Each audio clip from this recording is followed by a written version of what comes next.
Okay, alright ha. Update tayo for today guys. Ngayon guys ha.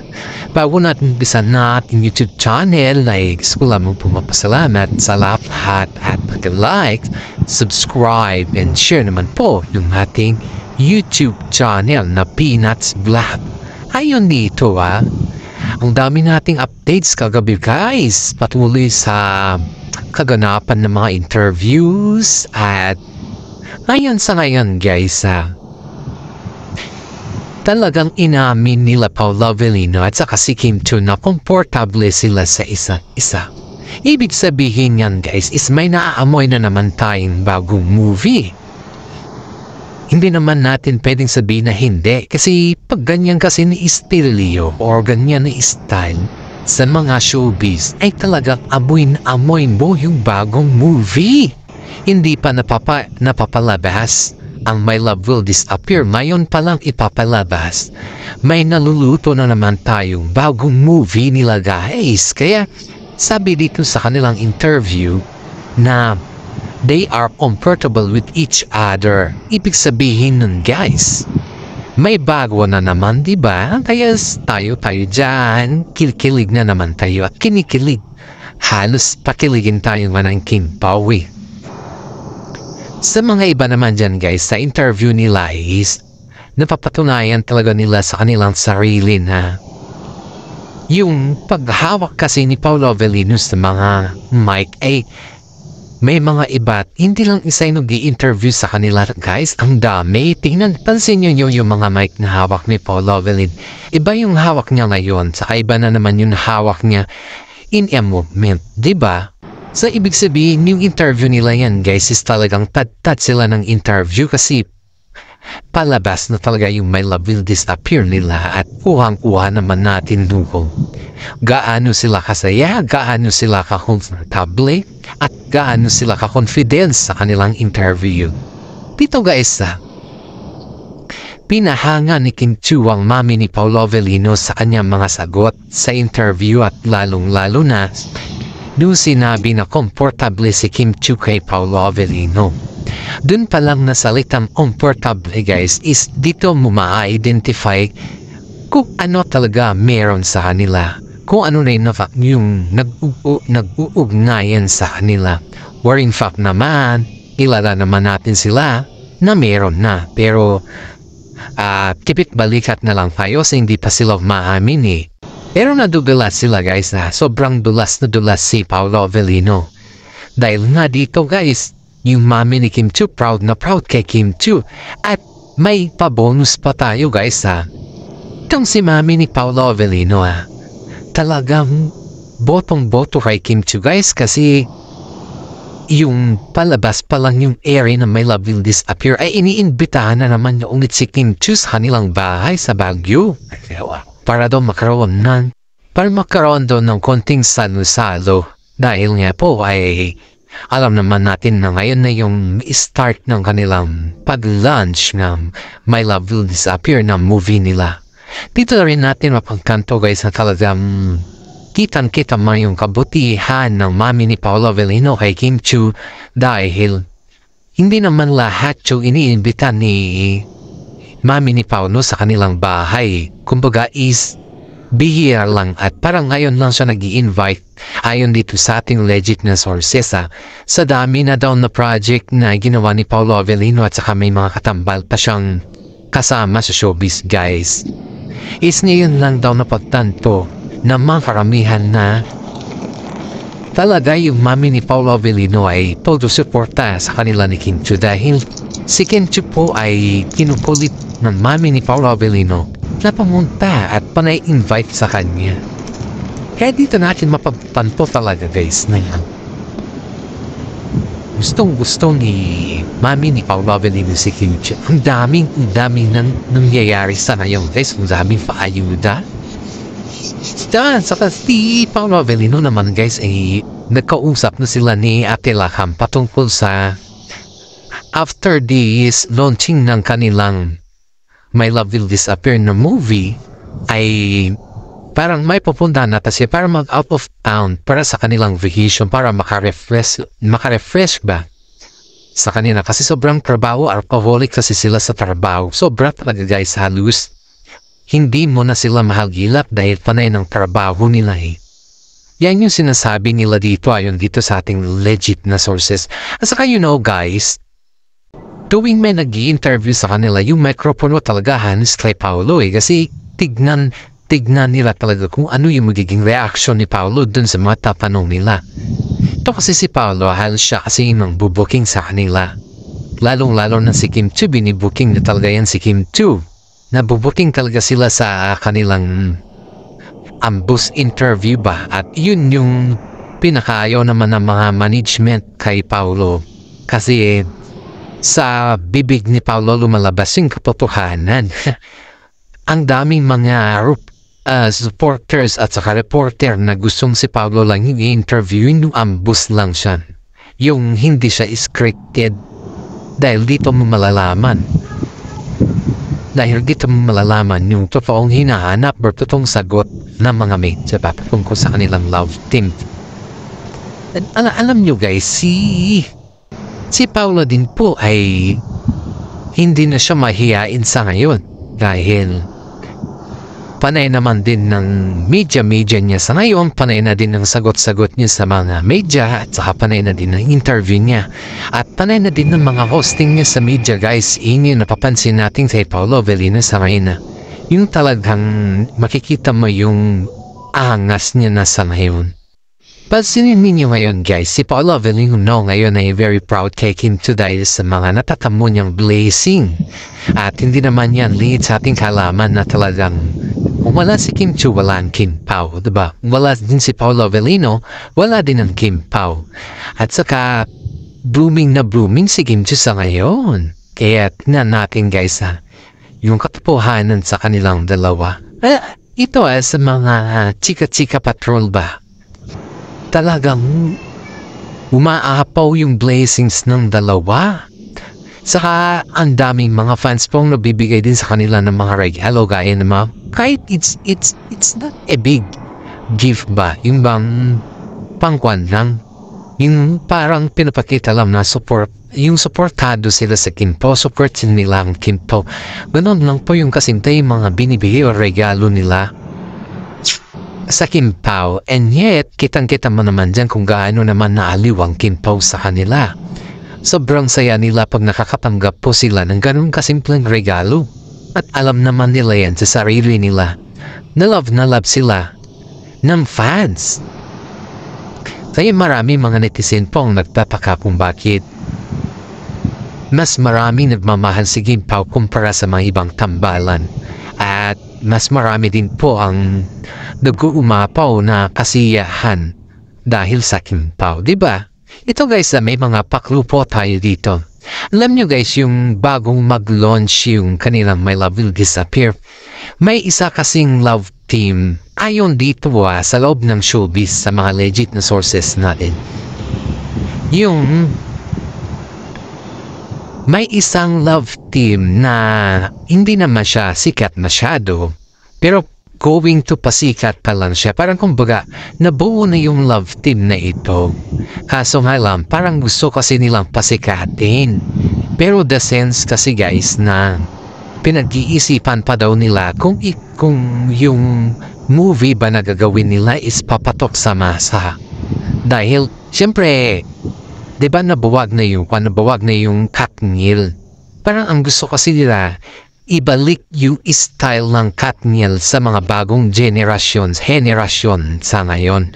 Kasi already teen na sila Daniel 30s gano'n na sila eh. So para ang gusto nila, may magkakaroon na naman na Katniel na mag-start na naman sa mga teenagers. Yun yung gusto ng Star Magic. Itong love team na to, parang binubuo ito. Matagal na itong love team pero hindi pa sikat. Yung movie na para sa mga ito, yung movie dapat diba magla-launch na yung My Love Will Disappear. May bago na naman movie sila Paolo Avellino. Yung bagong movie nila Paolo Avellino at saka si Kim Chiu ay sa mga bagong love team sana yun na mga teenagers. Kaso nga lang ang pinatarget ng mga Star Magic daw is yung supporters. Baka kasi daw konti lang yung manonood dahil hindi pa sila sikat at ang ganda ng kwento or script ng movie na gagawin nila. Ayon dito yan sa ating legit sources. Kaya itong bagong love team na to is medyo nagtatampo daw sa Star Magic dahil ready na silang umaksyon or pumasok sa training. Kaso ang problema, hindi daw pwedeng kumbaga isugal lang Star Magic ang isang movie kung ang mga actor or actress naman ay hindi pa naman masyadong sikat.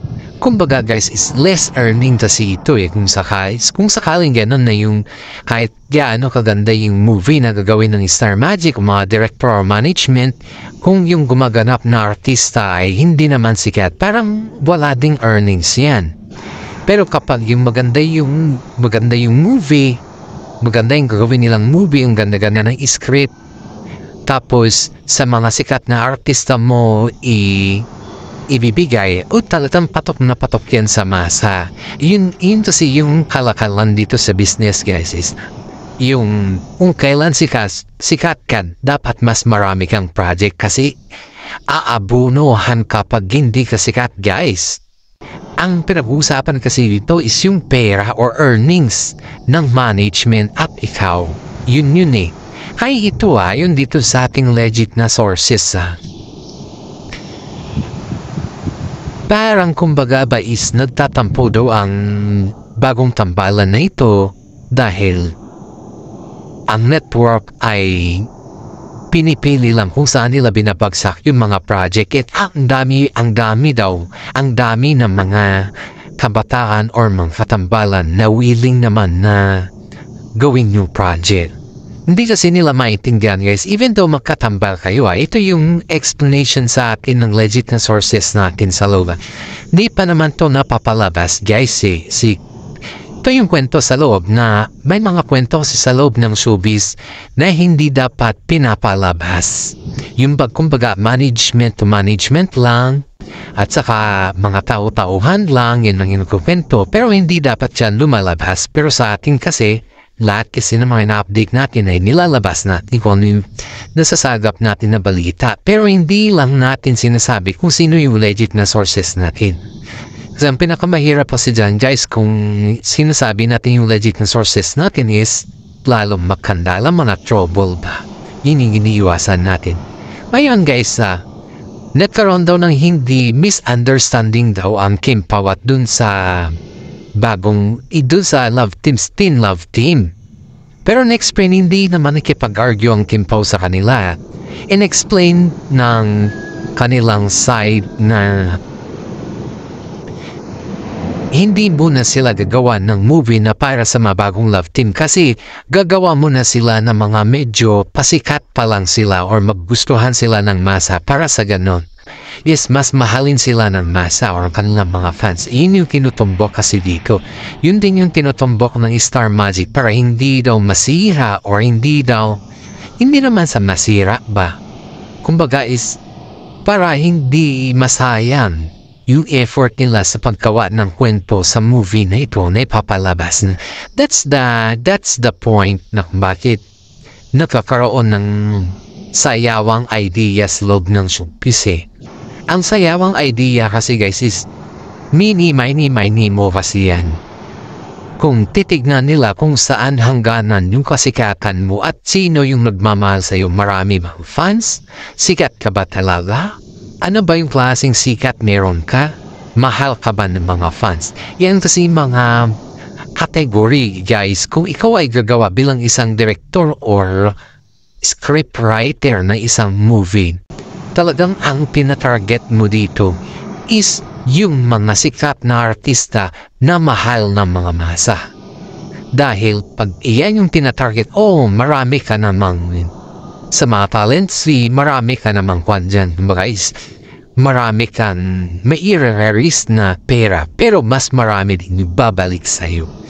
Kaya ang management guys, talagang talagang kumbaga i-minimetro kung saan hangganan yung mga love team ba kung sino yung sikat sa ngayon at kung sino yung hindi. Yun kasi para hindi masayang yung kanilang mga efforts. Believe it or not guys, ang dami talagang naiingit sa Kim Pao dahil sagsag talaga sila ng mga blessings sa ngayon. Alam nyo tingnan mo na lang yung interview nila. Just as simple as that na interview ay ginawa pang issue. Diba? Kaya nga dito daw sa loob ng showbiz kesa ayon dito sa ating legitness versus ang pinag-uusapan talaga yung mga taong sikat. At yan din yung mga gusto nilang parang hihilain pababa. Sabi nga ng karamihan buti na lang hindi daw pumapatol ang Kim Pao sa kanila. Buti na lang din daw mabait ang Kim Pao. At mas buti na lang din daw nakamonitor ang mga management sa Kim Pao. Kasi kung hindi siguro is mas mahaba-haba ng buluhan ba yung papula ng mga comment dito sa media kung saan yung hangganan nila or kung paano sila mag-giveaway or kung paano sila gumalaw sa loob ng media. Ito kasi yung ito kasi yung estratehiya ng mga nasa loob ng showbiz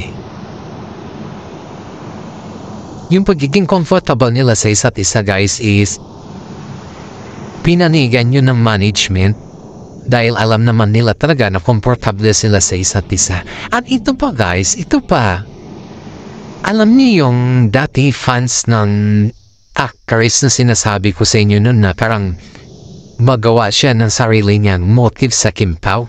Haba? Nag-comment na naman ito sa Instagram ni Kim Chu pero buti na lang kamo at may kaibigan si Kim Chu sa kanya mga Instagram at talagang in-screenshot yung message, yung comment niya. Buti na lang kamo dinilit ni Kim Chu yung Instagram niya. Ganon talaga ka-concern yung mga fans kay Kim Chu guys kasi ayaw nila makarinig na makakaiba para sa kanila dahil masasaktan din sila Kung ikaw kaya yung pagsabihan ng gano'n na hindi mo maintindihan, di ba? Itong si Paolo Avellino din guys